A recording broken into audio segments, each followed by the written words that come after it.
नमस्कार मित्रों। आज हम सुनेंगे मालती जोशी जी की लिखी कहानी शापित शैशव का अंतिम भाग। जीवन फिर पुराने ढर्रे पर चल पड़ा था, एक रस और निरानंद। घर फिर द्वीपों में बट गया था। इस बीच कई पर्व त्योहार आए, पर कोई हमें उल्लासित न कर सका। उल्टे वे हमें और अवसाद से भर गए। 30 दिसंबर को पारुल का जन्मदिन था। मैं मन ही मन कब से प्रतीक्षा कर रही थी। अच्छा खासा हंगामा करने का प्लान था। सारी तैयारियां भी कर रखी थी। पारुल ने बातों ही बातों में बताया था कि अरसे से उसका जन्मदिन घर पर नहीं मना है। इतने दिन तक तो वो हॉस्टल में रही थी। पिछले साल पापा को याद ही नहीं रहा। मैंने तय कर लिया था कि इस बार इतने सालों की कसर निकाल दूंगी, पर मेरा सोचा कुछ नहीं हुआ। पारुल ने साफ इनकार कर दिया। मैंने उसके लिए प्यारी सी ड्रेस खरीदी थी जो उसने पहनी नहीं। उसके लिए 3 रंगों वाला नाव के आकार का केक बनवाया था जो उसने काटा नहीं। उसकी सहेलियों के लिए कलात्मक निमंत्रण पत्र बनवाए गए थे जो उसने भेजे ही नहीं। मेरी सारी मेहनत व्यर्थ हो गई। दशहरे पर हम लोगों ने जबलपुर जाने का कार्यक्रम बनाया, उसने मना कर दिया। दीपावली पर हमने पूरे घर का रंग रोगन कराया, पर उसने अपना कमरा खाली ही नहीं किया। मैंने रंगोली से पूरा आंगन पूर दिया, पर उसने झांक कर भी नहीं देखा। घर में मैंने मिठाइयों के ढेर लगा दिए, पर उसने प्रशंसा का एक शब्द ही नहीं कहा। भाई दूज पर मैंने खास तौर से डॉक्टर प्रसाद के परिवार को आमंत्रित किया, पर उसने बच्चों का टीका नहीं किया। पहले की भांति अब वह मुझ पर फुफकारती तो नहीं थी, पर अपनी उपेक्षा से मेरे हर प्रयास को विफल कर रही थी। मेरी 4-5 महीने की लंबी छुट्टी समाप्त होने को थी और मेरा मन फिर से ज्वाइन कर लेने को हो रहा था। इस ऊब से बचने का और कोई उपाय भी तो नहीं था। मैं ईश्वर को धन्यवाद दे रही थी कि उसने मुझे समय पर सद्बुद्धि दी, नहीं तो मैं एकदम इस्तीफा देकर ही आ रही थी। ईश्वर से ज़्यादा धन्यवाद तो भैया भाभी को और अपने सहयोगियों को देना चाहिए। उन्हीं लोगों ने मुझे सलाह दी थी कि फ़िलहाल लंबी छुट्टी ले लो और देखो, इस उम्र में एडजस्टमेंट बहुत कठिन होता है। नौकरी छोड़ दोगी तो लौटने का रास्ता भी नहीं रहेगा। एक पारुल की बात छोड़ दी जाती तो इस घर में मुझे सुख ही सुख मिला था, पर उस एक दुख ने सारे सुख का स्वाद छीन लिया था। निश्चय और अनिश्चय के बीच झूलती हुई मैं एक दिन सचमुच इंदौर पहुंच जाती कि इसी बीच एक हादसा हो गया। उस दिन मैं रोज की तरह किचन में व्यस्त थी कि ये आए और गंभीर स्वर में बोले, प्रसाद का फोन है तुम्हारे लिए। मैं चौंक पड़ी। मेरे लिए? धड़कते दिल से रिसीवर उठाया। हेलो भाभी, बुरी खबर है। क्या? मैंने कांपते स्वर में पूछा। पूज्यनी दिद्दा चल बसी। मैं स्तब्ध रह गई। भाभी कुछ कहिए भी, क्या करना है? अब कहने या करने को रहा ही क्या है? मेरा मतलब है, should we tell the kid? No, definitely not. She is just a kid, you know. अच्छा, अब इनसे बात कीजिए, मेरी कढ़ाई जल रही है। चोंगा इनके हाथ में देकर मैं भागने ही वाली थी कि इन्होंने मेरा हाथ पकड़कर रोक लिया। प्रसाद से 2 मिनट बात करके फ़ोन रख दिया और मेरी तरफ मुखातिब हुए। उनकी मुद्रा से मैं समझ गई कि मैं कटघरे में खड़ी हूँ। जलती हुई आंखों से उन्होंने पहला प्रश्न दागा। प्रसाद ने यह खबर तुम्हें पहले क्यों दी? मुझे भी तो दे सकता था। यह बात आप उन्हीं से पूछते तो ठीक रहता। उससे तो खैर पूछना ही है, पर तुम बताओ, इस औरत की मौत से तुम्हारा क्या वास्ता है? ओफो, मेरा क्या वास्ता होगा? वे बस मुझसे इसलिए पूछ रहे थे कि पारुल को बताना है कि नहीं। मैंने कह दिया कि कोई ज़रूरत नहीं है। अब वह जिंदा थी, उन्हें पारुल देख आई थी। बस, मैं रात को उस बच्ची को भेज नहीं सकती ना। पारुल अस्पताल कब गई थी? गई थी एक दिन, प्रसाद लिवा ले गए थे। पर सुझाव किसका था? मेरा था। यही सुनना चाहते हैं ना आप? अब आप यह भी कहेंगे कि यह बात मुझसे क्यों नहीं कही गई। तो हुजूर, शुरुआत तो आप ही से की थी, पर आप तो उस नाम को सुनते ही भड़क गए थे। उस समय आप क्या यह सुनने की स्थिति में थे कि पारुल अपनी आया को भूल नहीं पाई है? अब भी वह उससे उतनी ही शिद्दत से याद करती है। क्या आपके पास यह सोचने समझने की फुर्सत थी वह अपनी दिद्दा के लिए कितनी बेचैन है? और आपकी उस फुर्सत का इंतजार मैं नहीं कर सकती थी, क्योंकि उस औरत के पास गिनती के दिन थे। आज मैं खुश हूँ कि आपकी नाराजगी का खतरा उठाकर भी मैंने यह पहल की। आपको और कुछ कहना है? क्या कहते बेचारे, मुंह लटकाकर रह गए।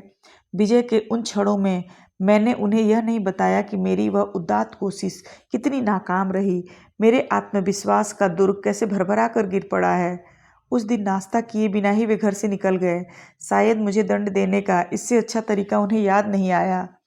सुबह गए, रात को लौटे, आते ही सीधे नहाने चले गए। मैं समझ गई कि दिवंगता को श्रद्धांजलि देकर लौटे हैं। अच्छा भी लगा, इतना हक तो उस गरीबनी का बनता ही था। अब मेरे सामने केवल एक समस्या थी, पारुल को बताऊं या न बताऊं। बताऊं भी तो कैसे, वह तो मुझसे रुख भी नहीं मिलाती। इतनी बड़ी बात एकदम मुंह फेर कर तो नहीं बताई जा सकती, कुछ माहौल तो बनाना पड़ेगा, और इस स्थिति में यह संभव नहीं। और अगर न बताऊं तो कल को वह इसी बात पर आरोप की झड़ी लगा देगी और मुझसे और दूर छिटक जाएगी। ट्रिंग ट्रिंग। रात के सन्नाटे में फोन की घंटी बजी तो मैं हड़बड़ा कर उठ बैठी। तब तक इन्होंने चोंगा उठा लिया था। जब तक वे बात कर रहे थे मैं बदहवास सी उन्हें देखती रही। रिलैक्स डार्लिंग, उन्होंने फ़ोन रखते हुए कहा। डॉक्टर के घर में तो जब तक घंटी बजती रहती है, तुम्हें अब तक आदत नहीं हुई? धीरे धीरे ही तो होगी, मैंने झेपते हुए कहा। दरअसल सुबह सुबह फ़ोन पर वो खबर सुनी है ना, तब से दिमाग खराब हो गया है। फिर कुछ रुक कर पूछा, आप वहाँ गए थे ना? हाँ, जाना तो था ही, गया भी और कफन दफन का, मेरा मतलब अंतिम संस्कार का सारा इंतजाम किया। क्यों, उनके परिवार वाले नहीं आए थे? आए थे, पर सब के सब हाथ हिलाते हुए चले आए थे। बॉडी कोई गांव ले जाना भी नहीं चाहता था, फिर यही सब करना पड़ा। चलिए अच्छा ही हुआ, इसी घर से दाना पानी बंधा था, आखिर तक निभ गया, यही खुशी है।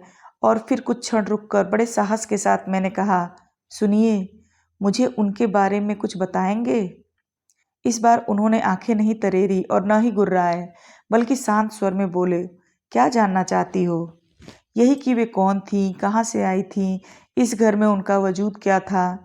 ऐसा कोई लंबा चौड़ा इतिहास नहीं है। रमा के भतीजों की आया थी, रमा की बीमारी में यहाँ आई थी। खासियत बस यही थी कि जब तक मेरे ससुर जीवित रहे उनकी तनख्वाह उस घर से आती रही। ऐसा क्यों? इसलिए कि उस समय फुल टाइम आया रखने की मेरी हैसियत नहीं थी।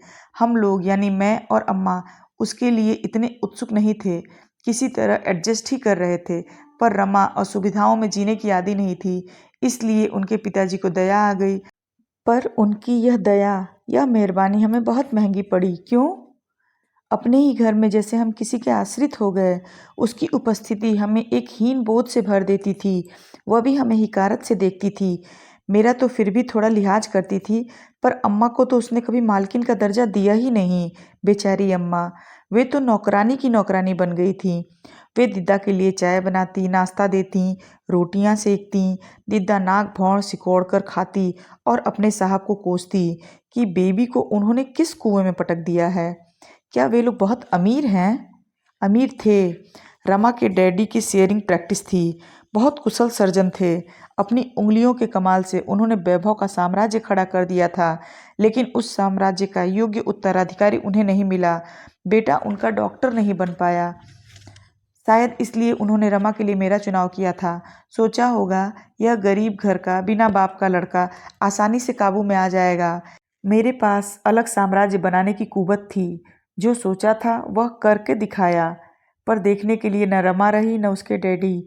उन्होंने तो बस मेरे संघर्ष का दौर ही देखा। उन्हें, मेरा मतलब है पारुल की मम्मी को क्या हो गया था? दूसरी प्रेगनेंसी के दौरान छोटा सा एक्सीडेंट हो गया था। डॉक्टरों ने एबॉर्शन की सलाह दी थी, वह भी करवा लिया, पर पता नहीं क्या कॉम्प्लिकेशंस हो गए कि हालत बिगड़ती ही चली गई। कार में डालकर मुंबई भी ले गए, कुछ फायदा नहीं हुआ। 15वें दिन उसके शव को लेकर ही लौटना पड़ा। उन्हीं दिनों दिद्दा इस घर में आई थी। हम लोग तो उन दिनों रमा को लेकर परेशान थे। घर में बस अम्मा थी और वह थी, पर एक नफरत का बीज कब पड़ गया पता ही नहीं चला। एक खाई सी दोनों के बीच में, जो बढ़ती ही चली गई। रमा जब तक रही तब तक तो सब कुछ दबा ढका रहा, पर उसकी मृत्यु के बाद दोनों का परस्पर तिरस्कार और घृणा जैसे मुखर हो गए। बहुत कठिन दिन थे वे। मैं रमा के वियोग से आहत था। प्रैक्टिस की कसमकस जारी थी और इधर घर पर जैसे जंग छिड़ी हुई थी। मैं परेशान हाल घर लौटता तो यहाँ अदालत शुरू हो जाती। मैं बच्ची का ढंग से पता भी नहीं कर सका। इन्हीं दोनों की चिकचिक ने मेरा दिमाग चाट लिया था। दोस्त, रिश्तेदार और साथी, डॉक्टर रोज सलाह देते कि शादी कर लो, बच्ची बड़ी हो जाएगी तो फिर मुसीबत हो जाएगी, वह फिर आसानी से नई माँ को स्वीकार नहीं कर पाएगी। अम्मा भी इसरार करती, पर मेरी हिम्मत न पड़ती थी कि घर में एक तीसरा मोर्चा खोला जाए। 5 साल तक घर में यह नाटक चलता रहा और हम माँ बेटे बच्ची को बर्बाद होते देखते रहे। अत्यधिक लाड़ प्यार से जिद्दी और बिगड़ैल बना दिया था उसने। उसमें गलत संस्कार पड़ रहे थे। वह दादी को तो किसी गिनती में ही नहीं लाती थी, बस थोड़ा मुझसे डरती थी। उसे डराना मुझे अच्छा नहीं लगता था, पर सोचा किसी का तो खौफ हो, नहीं तो लड़की हाथ से निकल जाएगी। फिर धीरे धीरे सब कुछ मेरी सहन शक्ति से बाहर होता चला गया। मैं समझ गया कि इस घर में इन 2 औरतों का साथ रहना मुश्किल है, किसी एक को तो जाना ही पड़ेगा। और जाहिर था मैं अपनी माँ को तो कहीं भेज नहीं सकता था, इसीलिए दिद्दा को निकाल बाहर किया। नहीं, इतनी बेदर्दी से नहीं निकाला, पर यूं कहो कि इत्तेफाक से मुझे एक कारण मिल गया। उन दिनों दिद्दा बहुत खांसने लगी थी। अम्मा ने कई बार बताया कि उसकी खांसी के मारे वे रात भर सो नहीं पाती, पर मैं इसे भी शिकायत का एक पैंतरा समझकर टाल गया था। ज़्यादा दिन तक अम्मा को अनसुना न कर सका। मुझे भी दिद्दा की खांसी सुनाई देने लगी। उस समय तो हम छोटे से घर में रहते थे, तब आज जैसा बड़ा बंगला नहीं था। खांसने की आवाज़ कहाँ तक छिपती। महरी ने एक बार दिद्दा को खून थूकते हुए भी देखा, जिसे वह पान की पीक बताती रही। फिर मुझे चिंता हुई। बड़ी मुश्किलों से निक्की का वास्ता देकर उसे डॉक्टरी जांच के लिए राजी किया। इन्वेस्टिगेशन के बाद मेरा शक सच निकला, उसे टीबी हो गई थी। लेकिन टीबी तो अब कोई लाइलाज बीमारी नहीं है, मैंने जैसे उन पर आरोप लगाते हुए कहा। लेकिन बीमारी तो है और इलाज भी करना पड़ता है। एक बार पता चल जाने के बाद क्या उसे घर में निक्की के पास रखा जा सकता था? मैंने उसे यहाँ टीबी अस्पताल में भर्ती करवा दिया। 2-2.5 साल तक वह वहीं रही और ठीक भी हो गई, पर मैं उसे वापस घर नहीं लाया, उसके गांव ही भेज दिया। पर वह जहाँ कहीं भी रही, मैं उसे बराबर पैसे भेजता रहा। आज उसकी अंतिम किस्त भी मैंने दे दी। इतनी देर से मैं पेट के बल लेटकर कोहनियों पर सिर टिकाए उनकी बातें सुन रही थी। दिद्दा की कहानी का पटाक्षेप होते ही मैंने एक निश्वास भरा और करवट बदलकर लेट गई। मन बेहद उदास हो आया, परंतु इस समय जिस अनजान अनदेखी वृद्धा के प्रति मन में करुणा उमड़ रही थी, वह दिद्दा नहीं, पारुल की दादी थी। बेचारी बेटे की शादी के कैसे कैसे अरमान सजोए बैठी होंगी, पर मिला क्या? दुख, निराशा और अपमान। रजनी जी, उसके बाद की कहानी नहीं सुनोगी? मैंने एकदम पलट कर देखा। उसके बाद की मतलब? यह तो निक्की की आया की कहानी थी। की कहानी भी तो सुनो, वह मुझे मालूम है, मैंने उलाहने के स्वर में कहा। दिद्दा चली गई तो उसे मामा के यहाँ भेज दिया। वहाँ मामी की पैनी जवान ने जीना मुश्किल कर दिया था। वहाँ से लौटी तो करकस बुआ के पल्ले पड़ गई, फिर उनसे भी नहीं संभली तो हॉस्टल में पटक दिया। यही ना? तुमने तो 4 लाइनों में सारा इतिहास समेट कर रख दिया। पर जानती हो, इसे जीने के लिए मुझे 8 लंबे साल लग गए हैं, और मैं उतना दुष्ट भी नहीं हूँ जितना तुम मुझे साबित करना चाहती हो। मैंने अपनी ओर से तो कुछ भी नहीं कहा, पारुल से जितना सुना था वही बता दिया। अब आप बताइए। यह हुई ना बात। जज को चाहिए कि पहले दोनों पक्षों की सुन ले और फिर फैसला करे। प्रोसीड, मैंने नाटकीय अंदाज में कहा। योर ऑनर, यह सच है कि दिद्दा की बीमारी के बाद मैंने निक्की को मामा के यहाँ भेज दिया था। उस घर में हमेशा उसका स्वागत ही हुआ। रमा की मृत्यु के बाद तो उन्होंने बार बार कहलाया था, पर बच्ची के बिछोह की कल्पना से ही मैं घबरा जाता था, इसलिए भेज नहीं सका। जब मजबूरी में भेजने की नौबत आई, उस समय मेरे ससुर जी गुजर चुके थे। दुर्भाग्य से मेरी सास भी खाट से लग गई थी।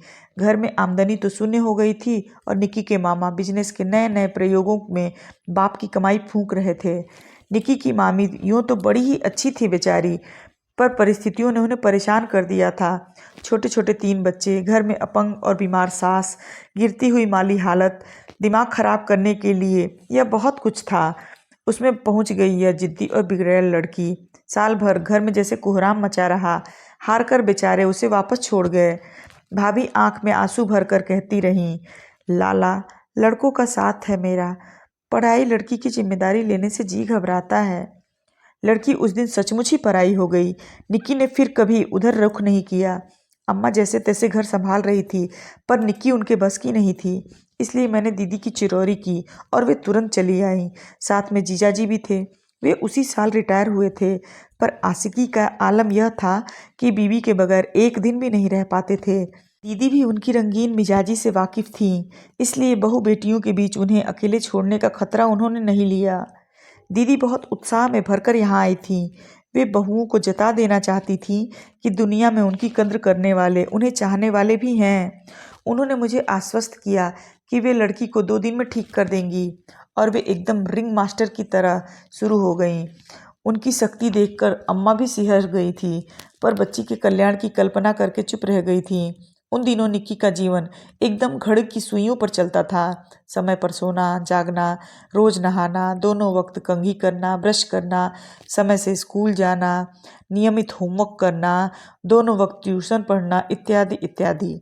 लड़की जैसे बुआ के हाथों की कठपुतली बन गई थी। दीदी बहुत मेहनत कर रही थी, पर उनमें ममता की आंच नहीं थी, स्नेह का स्पर्श नहीं था। इसलिए फिर निक्की बिदकने लगी और क्या?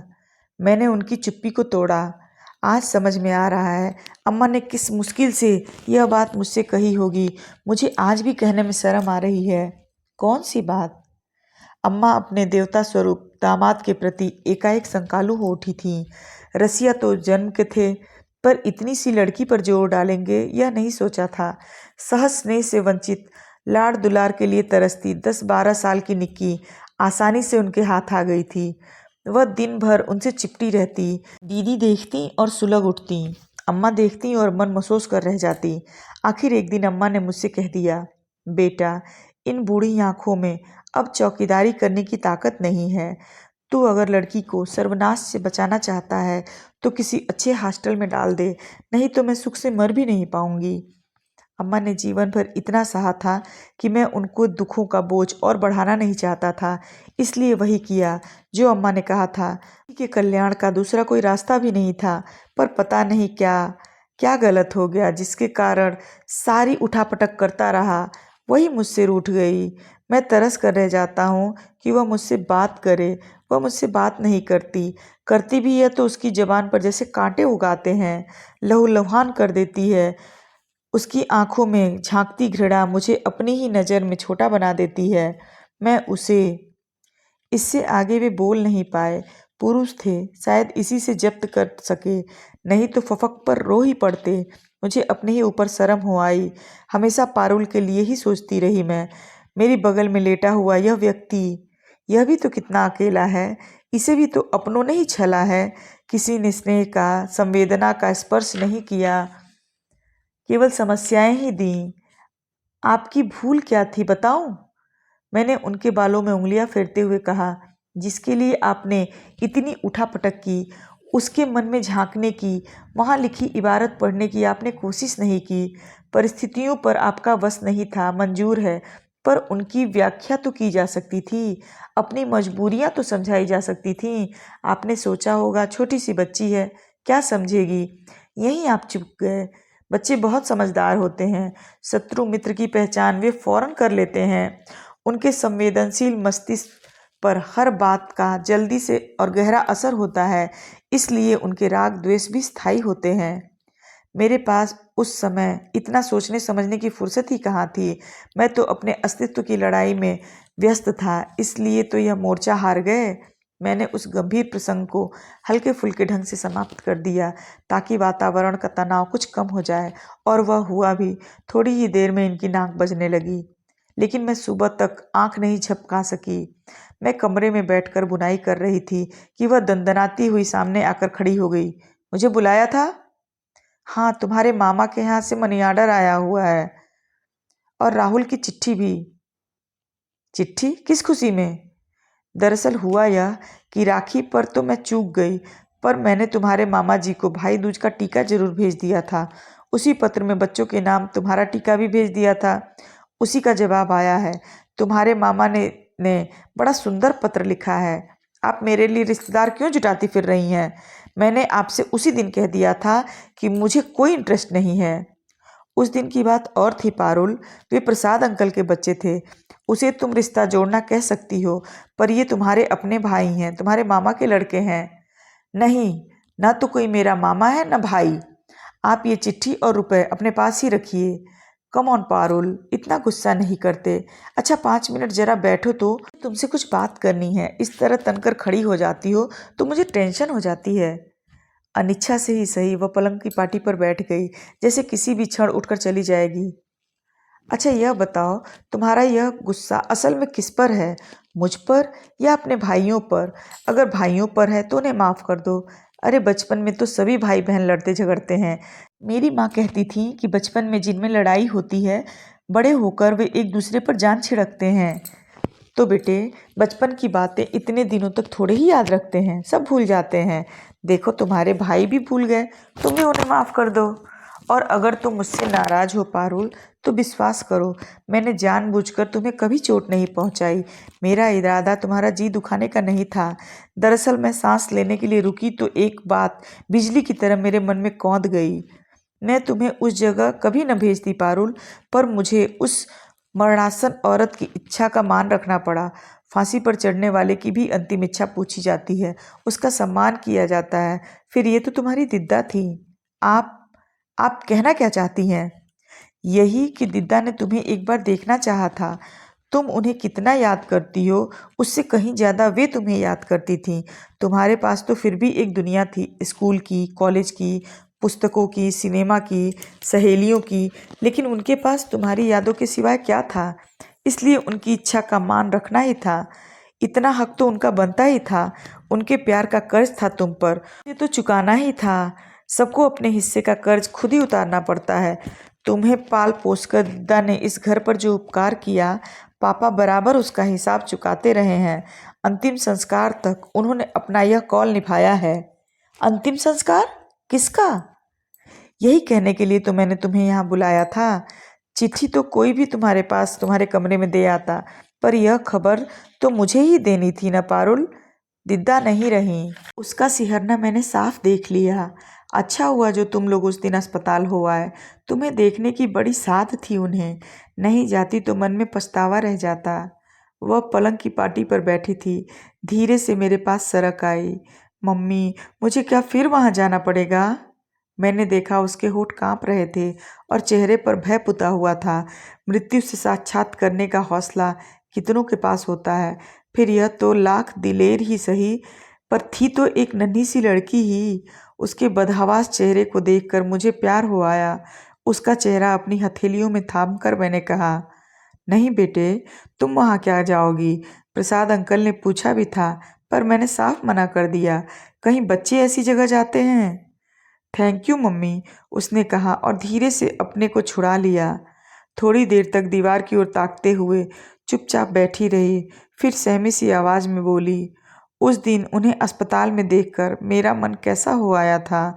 वे मुझे बाहों में भर भर कर प्यार कर रही थीं और मैं भागने के लिए छटपटा रही थी। वे मेरी बलाएं ले रही थीं और मैं मन ही मन उन्हें कोस रही थी। उन्हें ये सब पता तो नहीं चला होगा ना? उसका स्वर इतना करुण था कि सांत्वना देना जरूरी हो गया। उसकी पीठ पर हाथ फेरते हुए मैंने कहा, नहीं बेटे, उन्हें कुछ पता नहीं चला होगा, क्योंकि जो प्यार करते हैं वे आंख मूंद कर प्यार करते हैं। अपनों की गलतियां देखने वाली नज़र उनके पास होती ही नहीं है। सच मम्मी, उसने कहा और मेरी गोद में दुबक गई। आप सुन रहे थे मालती जोशी जी की एक ममतामयी कहानी, शापित 600। आपको कहानी कैसी लगी? अगर आपको कहानी अच्छी लगी हो तो चैनल को सब्सक्राइब कीजिए, वीडियो को लाइक और शेयर ज़रूर कीजिए। मिलते हैं नई कहानी के साथ, तब तक आपका दिन शुभ हो। धन्यवाद।